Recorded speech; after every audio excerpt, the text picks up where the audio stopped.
Hey everybody, Sam Dog, the infamous 253, Brendon Nelson coming at you guys day after Thanksgiving. Hope everyone had a good Thanksgiving, man. We had some good times watching some two good football games, which they all turned out to be 40 burgers. But Brendon, how are you doing? How was your Thanksgiving? I'm doing good. Thank you for having me on. My Thanksgiving was fine. Nothing too extraordinary happened, and I'm pretty happy with that. Yeah, I mean, I didn't expect, to have two back-to-back 40 burgers in the two games between Washington and Dallas and Houston and Detroit. Both teams on the road ended up scoring 41 points, which hmm I don't think that's ever happened before in Thanksgiving football history where both the It road. probably hasn't. But anyway, let's get on to the part where we talk about our upcoming Monday night football game between the Seattle Seahawks and the Philadelphia Eagles, rematch of the wild card last year, and of course the regular season game last year. Except this time, we expect this time for the score not to be 17-9. We're hoping to go better. But the first real threat we know is that the Eagles, I think they're one of the top five teams in sacks. We obviously got Fletcher Cox, Brandon Graham on that pass rush. Those are the two big dogs of that pass rush. And then, of course, in the secondary, you got Darius Slade that they acquired in a trade from Detroit before the season began. So what's the first thought of going into for how much we need to better protect Russell Wilson from those two big dogs on that pass rush? Yeah, that is definitely a major concern that I have. You have, like you said, Fletcher Cox, and you also have Derek Barnett, who isn't the best player, but he can do some things. He's made some plays in his career. He's got some talent. I remember he was absolutely torturing Trent Williams when they played the 49ers earlier this year. So you definitely have to be aware of all those things. And I think the most important thing to watch as this week goes on is what's going on in practice with some of these offensive linemen, because we know that we're getting Posick back, which is big.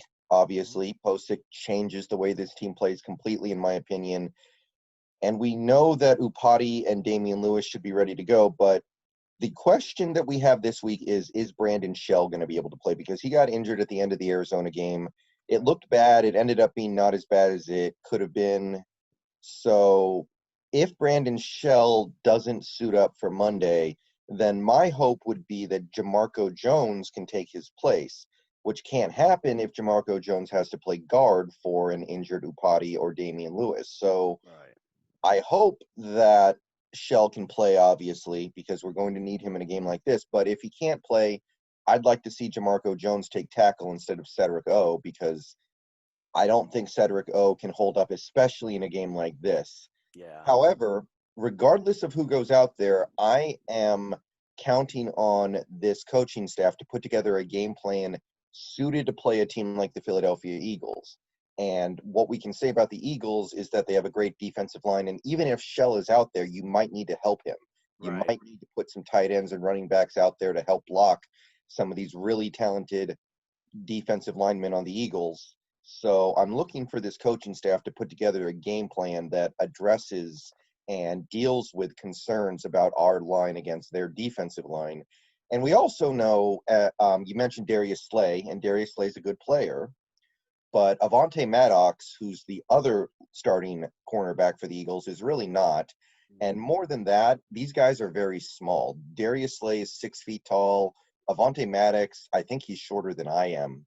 He's a very small dude. So right then and there, I'm thinking, okay, DK Metcalf has a massive size advantage on both these guys. So I would say that you might want to do some max protect in this game and just let DK go up and make some plays on defensive backs that have a massive height disadvantage. And we all know what happened last time we played the Eagles in the playoffs, what Metcalf did with that 163 yards and a touchdown, setting that rookie playoff record for a rookie debut. And I also remember just how bad Joey Hunt was getting bullied by that pass rush. So protection's going to be huge. But then we all know that Carson Wentz is the most sacked quarterback in the league right now. So I say for this one, if we do it, we're going to need to bring the house heavy on pass rush. I'm expecting it for this one to be a huge game of blitzing for Jamal Adams and possibly seeing a few more Carlos Dunlap sacks, which he had I think he had 2 or 3 sacks last week against the Arizona Cardinals. So how much of a fact do you see us heavily bringing the house on Carson Wentz and forcing turnovers? Because Well, Wentz also has thrown a lot of interceptions. If we could force at least 3 or 4 turnovers, kind of like what we did last time in the regular season, not the playoff game. I expect us, Rasheem Green and all those other pass rushers to at least force some pressures and make Wentz throw it up, and at least for our secondaries to get a few interceptions. Yeah, well, not only is Carson Wentz the most sacked QB in the league, he may very well be the worst starting QB in the league right now. I was a big fan of Carson Wentz once upon a time, but that time has simply come and gone. Yep. He's not playing well at all. He's not accurate. He's making bad decisions. He's throwing up a lot of 50-50 balls to receivers who are not really well equipped to go get those 50-50 balls. It's just, there's nothing good you can say. I remember maybe the best game the Eagles have played this year was against the 49ers, and what Carson Wentz did in that game was take off and run quite a bit. So it seems like that's really the only thing he has left in his arsenal. He can take off and run and make some plays with his legs and move the pocket around a little bit. But other than that, there's nothing going on there. And I've made a couple videos in the recent days about how I think this defense may actually be starting to turn it around. I need to see it a little bit more, but if they are turning it around, this is a game that you would certainly expect good things to happen. We got a lot of pressure from our defensive line against the Cardinals. I went through the numbers. Carlos Dunlap had 6 pressures on Kyler Murray. LJ Collier had 2. Jerron Reed had 1. The defensive line played probably their best game of the season, I think. The pass rush in general had their best game of the season as well, in my opinion. So, yeah, everything should be coming up pretty good for this defense against this particular Eagles offense. I will be keeping an eye on the weather report for this game because it is possible that we have some rain, but it seems like the odds of that as we approach game time are going down, which I actually think is good for us. But if there is bad weather, that should further play into the defense's hands. And I'm also going to keep an eye on the injury report because you have guys like Lane Johnson who may or may not be able to play. It is also possible that their starting center may not be able to play. So we need to keep an eye on a couple of these things as well. But yeah, I'm feeling very good about our defense in this particular game. Yeah, me too, man. And also, the last time we played Philly on Monday Night Football was 2005, the infamous Philadelphia Monday Night Massacre, 42-0. I remember Yeah, I that one. remember that game. No Donovan McNabb, but I remember our defense, I think, had 3 house calls. One on a fumble. I think one of them was 2 of them were interceptions, and one of them was a scoop and score. Yeah, I remember that game, actually. Andre Dyson had two defensive touchdowns. Right. Yeah. But also, another thing, though, we got to remember to try to shut down on the running backs is they still got Miles Sanders, who's actually, when he gets a decent hole, he can take it up for a lot of big-time chunk plays and touchdown runs. So another concern, obviously, is still going to be shutting down the running game of Miles Sanders and Boston Scott, depending on what he does. And then you got some unknown receivers like Travis Fulgham, who's been making a big name for himself. And then are they going to have Alshon Jeffrey back this game? I don't think Jeffrey has played at all this year, and I don't expect him to play at all this year. I haven't been paying a lot of attention, I'll grant you, but yeah, no, I'm not really worried about those Eagles receivers. I'm a fan of Jalen Reagor, but he simply hasn't played enough this year to have a big impact. I think Reagor is going to be very good, but it's not happening right now. Yeah, I agree. The only thing on this Eagles offense that concerns me are these running backs. The Seahawks have played the run pretty well this year for the most part. I think some of that is a mirage because teams just aren't running the ball that much on us. But regardless, the run defense has been good. I've broken down in some of my recent videos how the Seahawks run defense from their linebackers has been really solid. And to me, this defensive matchup does play to our advantage. I mean, it looks like we're getting Shaq Griffin back, which I'm not a fan of the way Shaq has played so far this year. He's been very, very, very soft in coverage, I think. But having him back is better than having a 5'6" guy like DJ Reed out there at outside corner. Looks like we're going to have Mayoa at full strength as well, which I think is crucial now that we have Carlos Dunlap taking most of the snaps. Now Mayoa gets to come in for a handful of snaps a game instead of 85 to 90% of them, which is big. But yeah, there's nothing about this Eagles offense that concerns me outside of Miles Sanders, and I think this team is well equipped to handle him. Yeah. shutting down the run is going to be, to me for this game, shutting down the run is priority number one, since the Eagles have really factored off of that run game. And then, of course, we can't let Carson Wentz run it on us himself and then forcing him to throw those interceptions. And as for us, though, I mean, Russell Wilson, he keeps on, got to get him going back because he looked like he got a little bit of his mojo back. As long as we're able to hit receivers like DK Metcalf, Tyler Lockett. And what are the chances? Is there any word on if we're going to get Chris Carson back? Because I know having Carlos Hyde back had a huge effect for our running game. It sucked when we lost Bo Scarborough for the year with that torn hamstring, and because he was looking good too. But Carlos Hyde, I was really feeling his effect of having a good running game back, which helped our passing game. But what's the chances of Chris Carson coming back? I expect Carson to play this week based off everything that I'm hearing. He's practicing. Everybody's saying that he was going to be back for this game. I expect him to play. And if he doesn't play, I'm going to be concerned that the injury is a lot more serious than they've been letting on. Yeah. So my expectation is that he plays on Monday. My expectation is that he plays not as much as he usually does, but I do think he will play. And I think it'll be enough. The Eagles' run defense I don't think it's been particularly great this year, but it hasn't been too bad either. They held up pretty well against Cleveland.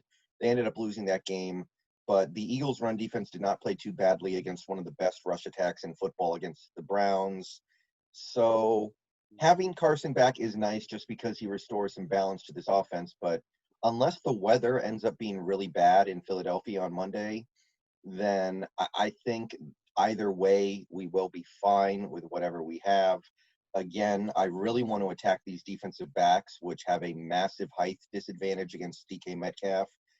And I really want to go after Avonte Maddox in particular because he's somebody who's easy to pick on. He's just not very good. Do you think that Avonte Maddox will be matched up one-on-one with Tyler Lockett, and Slay will probably most likely be matched one-on-one with DK Metcalf? Well, no, actually, I don't think that's the case. I think they usually leave Slay on one side of the field and they put Maddox on the other side of the field, and come what may. So you can definitely move receivers around and get the matchups that you want. If they do go out there with a plan to go man-on-man with particular players, then okay, we need to reevaluate. But as of right now, the Eagles typically just leave Slay on one side of the field and let him defend whoever happens to be there. And then another thing, do you see if any tight end factors in with our team or not really? I mean, because we know for Philly they have Dallas Goedert and Zach Ertz still, and then it's a matter of, like for our side, I mean, now we basically lost Greg Olsen for the remainder of the regular season and possibly beyond. How much factoring do you see Will Dissly and Jacob Hollister having in this game, and possibly do we get a possible debut of Colby Parkinson? I would expect that he does play some. I don't think he's going to play a ton. I think that Colby Parkinson at this point in his career should be a very situational player. I have said before that he kind of reminds me of Mike Gesicki on the Miami Dolphins. Gesicki. Yeah, but he is a couple years away from realizing that potential. I could see him as a red zone threat against these undersized Eagles defensive backs. But if that situation doesn't come up in this game, then you may not see it. So I am sad about Olsen, obviously, because he came here to try to get a ring, and he can still do that. But even though we obviously overpaid for him, I did like some of the stuff he was doing. I did appreciate the fact that he seemed to be clutch on third down. He caught that crucial fourth down against Dallas. So he was finding his own way to contribute to this team positively. But I am excited to see what Colby can do if he gets out there. And I am excited to see Will Dissly play more because I still believe that guy is exactly what this offense needs. Yeah, I just pray that Will Dissly can play the full season and stay healthy. Right. But I am excited to see what he can do with more snaps, more opportunities to catch the ball, more targets, because I still think that guy can be our Jason Witten. I think he can be that kind of player for us. He just needs to stay healthy, and so far this year, it's been so far so good. So I am excited to see what he can do with extra snaps. Yep, and I do think it will come into play in this game. As for the Eagles' tight ends, I mean, they're always going to use their tight ends a lot. They use their tight ends more than almost any other team in the league. Zach Ertz is still one of the top tight ends in the game, and Dallas Goedert is good too. So, yeah, I expect them to use their tight ends a lot because they don't have great receivers. Right. and we got to definitely have better coverage on those tight ends, like from Bobby Wagner and KJ Wright, because they're usually the ones that have linebackers are usually ones that have to cover the tight ends too. So we shut that down. We're pretty much good. And all the other steps around, I think we got it covered. Yeah, the only other thing I can say about this game is don't be surprised if we see some Jalen Hurts at some point, because there's not too much of a point, in my opinion, to keep playing Carson Wentz. I know he's due to make a ton of money, but I don't think there's much of a point in playing him anymore. He's clearly just not got it anymore, and I don't think it's coming back. So if things don't go well for Carson Wentz in the first half, I do wonder if we're going to see Jalen Hurts in the second half. So my expectation would be, if Carson Wentz doesn't have a good first half, we see Jalen Hurts in the second half. So this defense needs to prepare for that possibility. Right. Because often we see a backup, even a bad backup, come in the middle of a game and have a good game because the other team isn't ready for him. So hopefully this defense is ready for that possibility. It's kind of like last year in week 2 when we weren't quite ready for Mason Rudolph. So I agree with that. Mm-hmm. But other than that, I think we're good. I feel good about this game. Beating Arizona made these next 4 games really matter. And this is kind of our reward. We get to play a bunch of games against teams that are not very good. If we can run off 4 wins in a row here, we'll be in great position to try to win this division, because the Rams still have to play Arizona twice, and Arizona's a good team. The other teams in the conference have to play some tough games down the stretch as well. The Saints have to try to win a bunch of games without Drew Brees. So this is kind of our reward for winning that Arizona game. If we had lost that Arizona game, these games wouldn't mean nearly as much. So let's just get it done. Let's also not forget the Saints still have to play Kansas City. Yes, that too. Mm-hmm. Anyway, thank you guys for coming in on this. For when you guys check it out when this gets uploaded, please also don't forget to subscribe to Brendon Nelson. Keep him going. And if you're new, make sure to sub my channel up. And every week, usually it would be Thursdays, but we did it day after Thanksgiving, and these previews will be coming every week from me and Brendon. Brendon, thank you once again for coming in. No problem. And remember, everybody, if you ain't with it, you ain't infamous. And as always, go Seahawks.